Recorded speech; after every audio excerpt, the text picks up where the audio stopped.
నుంచి చెప్తున్నా. పేపర్ లీకేజీలకి కారణం కార్పొరేట్, ప్రైవేట్ విద్యా సంస్థలు. వాళ్ళు తమ దగ్గర పిల్లలు చదువుతున్న వాళ్ళని పాస్ చేయించడం, మంచి ర్యాంకులు 1, 1, 1 లాంటి అడ్వర్టైజ్మెంట్ ఇచ్చుకుంటే అప్పుడు వేలాదిగా వాళ్ళ స్టూడెంట్స్ సంఖ్య పెరుగుతారు.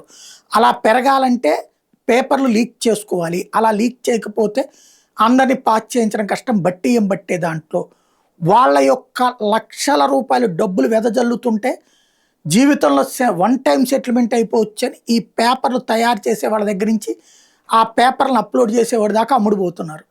వాళ్ళు దొరికినప్పుడు అరెస్టులు, కేసులు.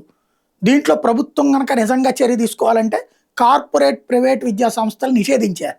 అదే నిషేధిస్తే మళ్ళీ ఇప్పుడు ఉద్యమం చేస్తున్న ఈ మధ్యతరగతి ఎవరు యాజిటేషన్ చేయట్లేదు అనుకోండి. మధ్యతరగతి, ఎగువ మధ్యతరగతి నిజమైన పిల్లల్ని చదివించుకునే వాళ్ళు వాళ్ళ పిల్లల్ని గవర్నమెంట్ వాటిట్లో చదివించట్లేదు, వీటిట్లోనే చదివిస్తున్నారు. మళ్ళీ వాళ్ళు అసంతృప్తికి గురవుతారు.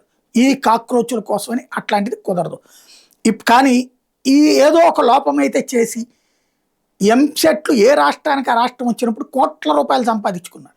దేశవ్యాప్తంగా నీటు జేఈ పెట్టిన దగ్గర నుంచి వీళ్ళకి డబ్బులు తగ్గిపోయినాయి ఈ అక్రమార్కులకి. దాంతో అధికారులే నాటకాలు ఆడుతున్నారు. ఇప్పుడు నీట్ స్కోర్ కార్డులో ఎవరు వేస్తారు? మోడీ వేస్తాడా? ధర్మేంద్ర ప్రధాన్ వేస్తాడా? ఉద్యోగులే.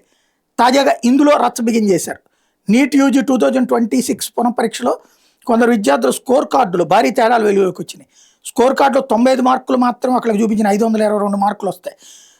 ఇంకొకరికి 702 మార్కులు వస్తే 87 మార్కులు చూపించారు. ఇప్పుడు ఇట్లాంటి వాటి మీదన మళ్ళీ గొడవ ప్రారంభం కాబోతోంది.